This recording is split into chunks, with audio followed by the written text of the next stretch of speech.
Hey, Mrparka here to review one of the new releases for Massacre Video. You guys should be familiar with Massacre Video by now if you watch my channel or collect horror movies or DVDs or anything like that. But I'm here to review the Nostril Picker. There we go, that's better. This movie I had a UK import and it looked like crap, to be brutally honest. The cover, it was a VIPCO. I didn't even bother watching it. I just kind of had it and I was wondering, I heard the quality was bad, as they all are. So I didn't watch it, and when this finally was released here, I was looking forward to actually checking it out in a halfway decent picture. So this was also released on VHS here, and there's two different covers to choose from. But anyways, let me get into the movie here. Bought all that stuff before I even saw the movie. But the Nostril Picker to me was one of those movies that I wish I would have saw younger, because I absolutely loved it, and it had a really unique late 80s, early 90s charm. Along the vein of something like Psychos in Love or En Masse Part 25. They're kind of like maybe a little obscure movies, but they do have this weird comedy flair to them, and I really enjoy that kind of comedy. But also the thing about Nostril Picker is it's very unsettling and at some point scary, like they said it was supposed to be. If you watch the interviews, it's supposed to be scary and funny, and Nostril Picker is actually both. It's a fine mix of both.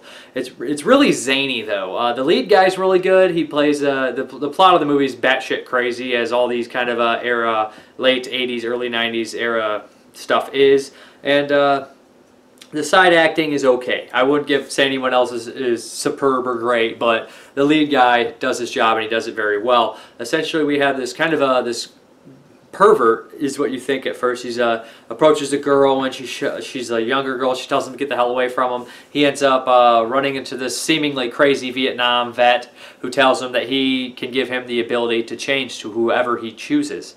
So essentially, he goes for it and he thinks what can't hurt. So it actually works, and he ends up turning into a 17-year-old girl. But to the audience, he's still Joe, this maniac, this 45-year-old kind of sleazy-looking guy. But to everybody else, he looks like a 17-year-old girl. So that opens the door for all these really stupid, oddball comedy type deals where he's in school picking his nose and you see him as Joe but everyone else sees him as this cute little girl. Kind of funny stuff there. That's where a lot of the comedy comes in. But of course the film picks up when you realize that Joe is not just in it to cop a couple feels here and there. He's actually a madman, and changing back and forth causes it to increase. So he starts slashing this group of girls that he's hanging out with, and it's also really creepy because he's sitting there listening to what they have to say after their friends are killed, so he knows everything about them. He can lure them out very easily. It shows how easy it would be to kill someone if you didn't look the same, or you could change how you looked.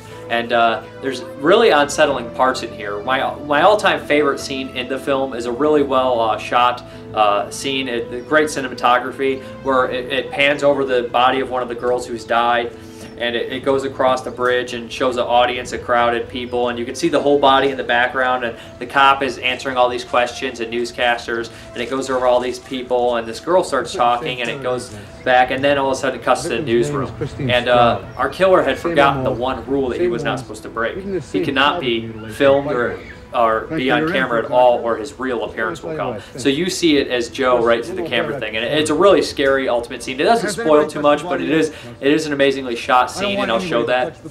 But I was really impressed with that. I had to stop the movie and I looked over and I was like, wow, that was one of the best shot scenes I've seen in any movie in years.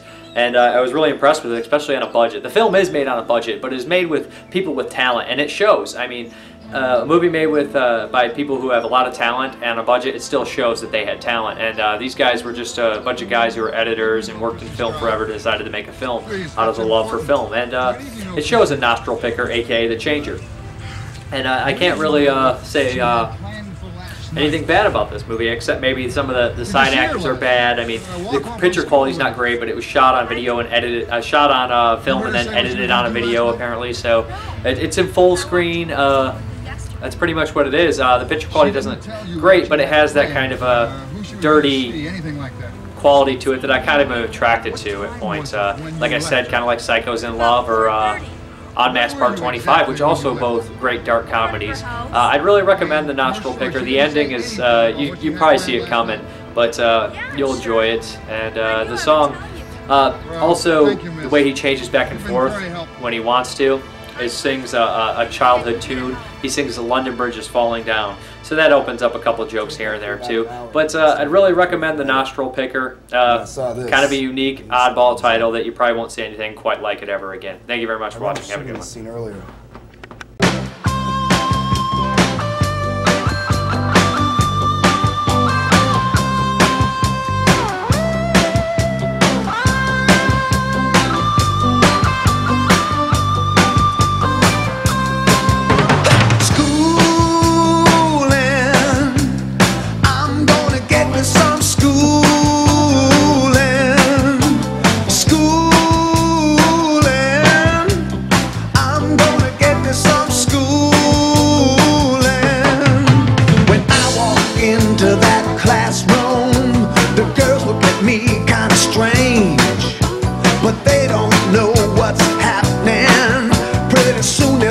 Be a big change. Schooling, I'm gonna get me some schooling. Schooling, I'm gonna get me some schooling. If you see me walking the hallways, don't bother me and get in my way, 'cause I'm too busy reading and writing and learning all the right things to say.